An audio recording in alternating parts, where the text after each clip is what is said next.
빅데이터로 인터넷 속 화제가 되고 있는 이슈 살펴보는 시간입니다. 이슈 이수다.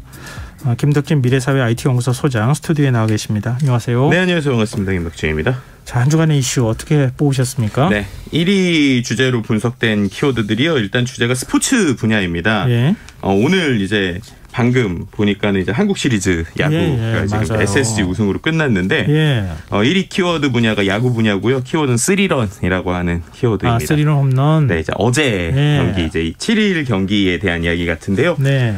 이제 키움과의 한국 시리즈 5차전을 앞두고 있는 상황에서 김원영 이제 SS 감독이 재계약이 또 확정이 됐었고 경기에서도 2대4로 패색이 짙던 9회 말 대타 김강민의 역전 3점포로 이제 극적인 끝내기 승리를 거둔 것이죠. 네. 그 덕분에 이제 오늘 이제 SSG가 이제 마지막 경기까지 이기면서 이제 우승을 한 것인데요.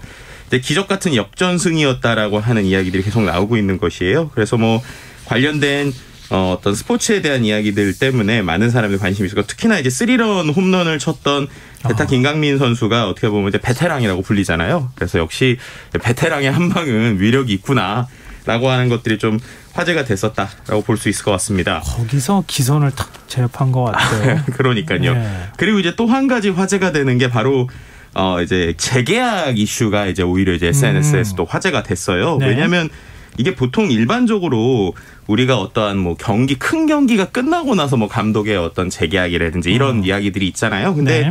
이제 직전이죠. LG 감독, 이제 LG 같은 경우에는 이번에 감독이 교체가 됐는데 이제 그래서 이제 한국 시리즈의 5차전을 앞둔 상황에서 갑자기 이제 재계약에 대한 이야기가 나온 거예요. 그러니까 어떻게 보면 이제 감독에 대한 신뢰를 한 번 더 보여주는 어떤 이제 어떻게 보면 운영진, 코치진들의 이제 모습이라고 볼 수 있을 것 같은데 네. 이런 것들 때문에 오히려 이제 많은 사람들이 이러한 어떤 전체적인 팀의 어떤 움직임이 결국엔 SSG에게 뭐 좋은 기운을 준 것이 아니냐라는 분석들. 그래서 앞으로 이러한 모습들이 향후 또 이제 우리나라 프로야구에 어떤 좋은 영향을 미칠지에 대한 이야기도 좀 나오게 됐습니다. 스포츠 분야에 또 다른 키워드가 있다고요? 네, 이제 또 다른 키워드 2명의 이제 사람이 나오는데 손흥민 그리고 김길리라고 하는 선수입니다. 네. 손흥민 선수에 대해서는 이제 많은 분들이 이제 반가운 소식인 것 같아요. 이제 어쨌든 수술을 했는데 좀 성공적이다라는 소식이 전해진 것이죠. 이제 토트넘 콘테 감독이 실제로 이제 축구 경기는 졌지만 그때 이제 이야기 됐었던 게 손흥민의 월드컵 출전을 확신한다라고 얘기를 했고요. 뭐 집에서 지금 쉬고 있다라고 얘기를 하는 상황이라서요. 그래서 손흥민 월드컵에 대한 우리가 관심을 가지게 되고요. 실제로 이제 축구가 20일부터 카타르 월드컵이 이제 시작되잖아요. 그래서 네. 우리나라가 24일날 우루과이와의 조별리그 H조 첫 경기가 치러지는데 좀 손흥민 선수의 복귀를 원하는 이러한 SNS 목소리들이 있었다라고 볼 수 있을 것 같고요. 네. 그다음에 이제 김길리 선수는요. 쇼트트랙에 또 다른 또 이제 별이 하나 떴다라고 보시면 될 것 같습니다. 18살밖에 안 된 이제 고등학교 선수인데 이번에 쇼트트랙 월드컵에서 이제 첫 개인적 금메달을 6일에 걸었고요. 또 이제 7일 쇼트트랙 월드컵 여자 개조에서도 막판에 이제 폭풍 질주를 하면서 역전 우승을 하면서 2관왕에 오른 것입니다. 최종 주자의 큰 부담감을 이겨내고 역전극을 이제 펼쳤고요. 그래서 월드컵 데뷔 두 번째 대회 만에 1500m 첫 금메달 또 2관왕에 오른 것인데요. 역시 SNS에서 정말 우리나라 이 쇼트트랙에 새로운 선수는 또 언제까지 나올 것이냐. 정말 우리나라에서 이제 어떻게 보면은 예선 통과하면 거의 뭐 우승이구나. 약간 양궁급이구나. 뭐 이런 얘기들도 맞아요. 좀 나오고 있는 상황으로 볼 수 있을 것 같습니다. 네. 자, 2위 주제는요? 네, 2위 주제는 정치 분야고요. 키워드는 책임자입니다. 이제 이태원 참사의 책임자 공방 중인 것인데요. 국가애도기간 끝난 뒤에도 이태원 참사 원인 책임에 대한 여야 공방전 가열되고 있고요. 또 이제 누구 책임이냐를 가지고 계속적으로 좀 이야기가 나오는 것 같습니다.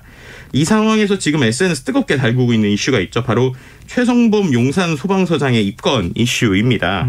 왜냐하면 이제 우리가 이제 실제 이 상황이 사고가 발생했을 때 브리핑하고 있었던 소방서장에 대한 것들 영상으로 봤었잖아요. 맞아요. 손 이렇게 막 부들부들 떨면서. 네, 그러다 보니까 이렇게 손 부들부들 떨면서 정말 이렇게 했었던 어떤 현장에서의 어쨌든 모습을 보여줬던 이 용산 소방서장을 업무상 과실치사 등으로 입건했다는 게 나오다 보니까 일부 네티즌들이 납득할 수 없는 상황이다라고 하면서 비판의 목소리가 나오고 있는 것입니다. 그래서 이러한 이야기들이 실제로 입건 소식이 알려진 날 실시간으로 트위터상에 화제의 키워드를 보여주는 트위터 실시간 트렌드가 있거든요. 예. 거기에 소방서장이라는 키워드가 주요 키워드로 올라왔고 관련 글도 10,000개 이상 게시가 됐어요. 이제 그만큼이나 화제가 된 것이고 이런 베테랑도 어쨌든 두려운 현장에서 좀 떨면서 이렇게 사람 살리려고 최선 다했는데 이런 그 어떻게 보면 현장에 있는 사람들에게 책임 전가하는 거 아니냐라고 하는 비판의 목소리가 좀 이어지고 있다라고 볼 수 있을 것 같습니다. 네. 자, 3위 주제도 살펴볼까요? 네, 3위 주제는 생활 분야고요. 키워드는 탈선입니다. 이 소식 실제로 네. 좀 현장에서 많이 겪으신 분들도 있을 거예요. 이제 6일 밤서울에 이제 밤에 서울 이 영등포역에서 무궁화호 열차가 선로 벗어나서 타고 있던 승객 30여 명이 다치는 사고가 있었죠.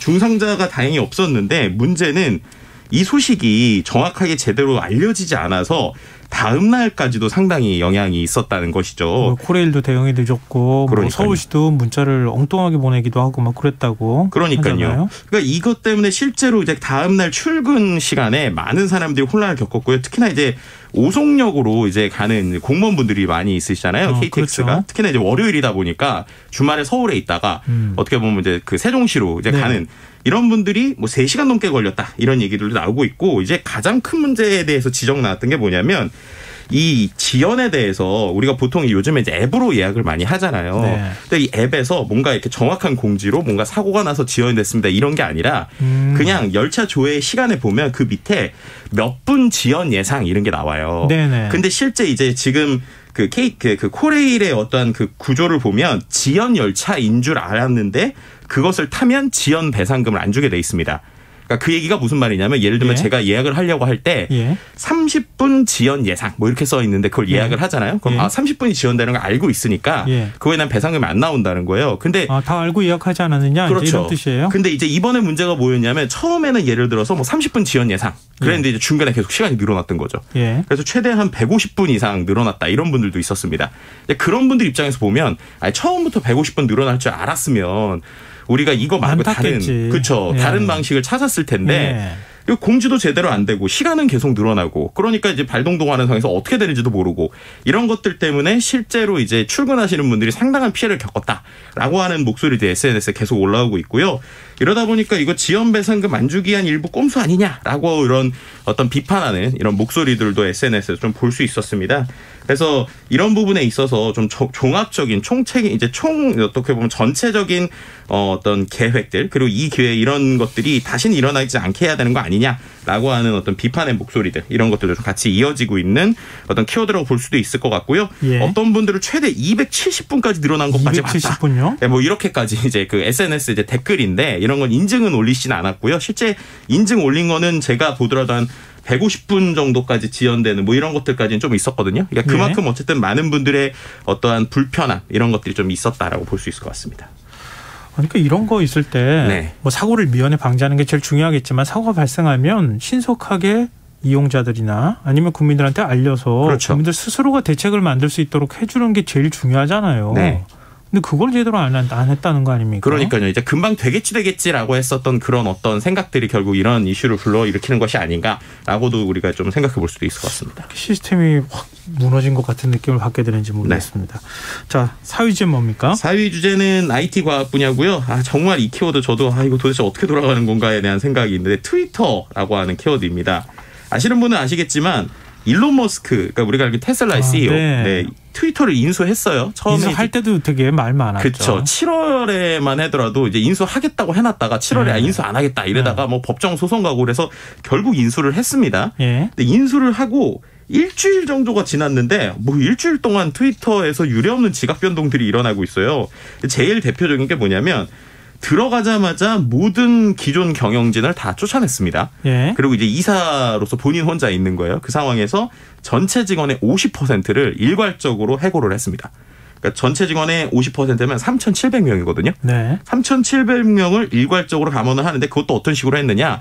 이메일을 보내서 사람들한테 너가 만약에 이메일을 직원 메일로 확인을 했으면 감원이 안 된 거고 개인 메일로 만약에 이메일이 왔다라고 하면은 너는 해고된 거다.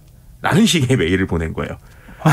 그러니까 이제 재택근무하다가 갑자기 이메일을 막 개인 메일로 해서 뭐지 하고 받은 사람이 이제 너 해고됐어라고 되는 거죠. 둘 중에 한 명이 해고된 거잖아요. 그렇죠. 이제 이러다 보니까 SNS에서는 이른바 이제 우리가 이제 짤방이라고 표현하잖아요. 이미지들. 타노스 기억나시죠? 타노스가 손가락 딱 치면은 사람이 절반 없어진 것처럼 그런 식의 이야기들이 나오는 거예요. 그게 왜 그러냐면 실제로 일괄적으로 50% 해고한다고 한 다음에 다시 몇 명은 돌아달라고 얘기하고 있다는 거예요. 자기가 잘라놓고 난 다음에 네. 내가 잘못 잘랐어. 네. 제발 좀 와줘. 이렇게 얘기한다고요? 예, 실제로 지금 그러고 있습니다. 실제로 본인이 만들려고 하는 핵심 서비스에 거기에 있는 개발자들이 자기가 생각했던 3,700명의 감원 인구에 있었다가 이 사람들이 없으면 개발이 안 될 것 같으니까 다시 돌아올 수 있다라고 얘기를 하고 있다는 것이죠.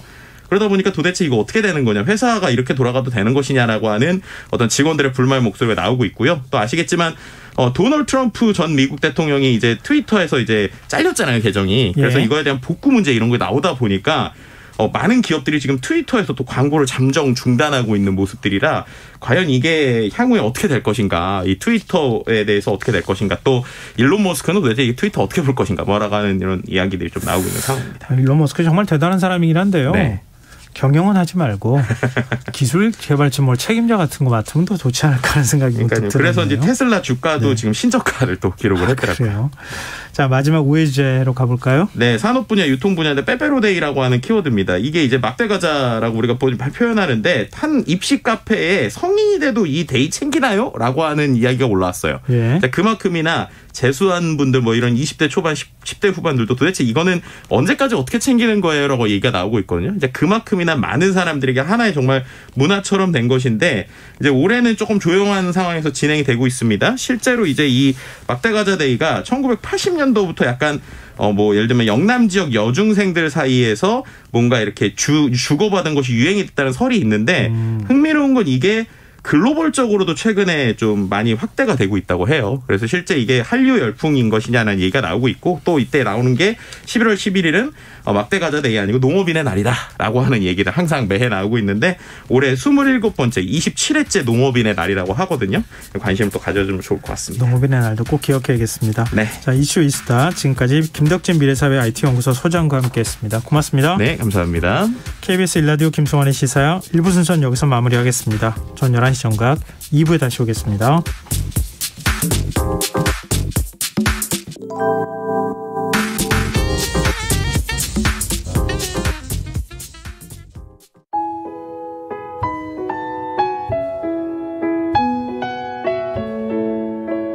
경제적인 어려움에 처한 위기 가정들이 늘고 있습니다. 복지 사각지대에 처해 있는 가정들을 미리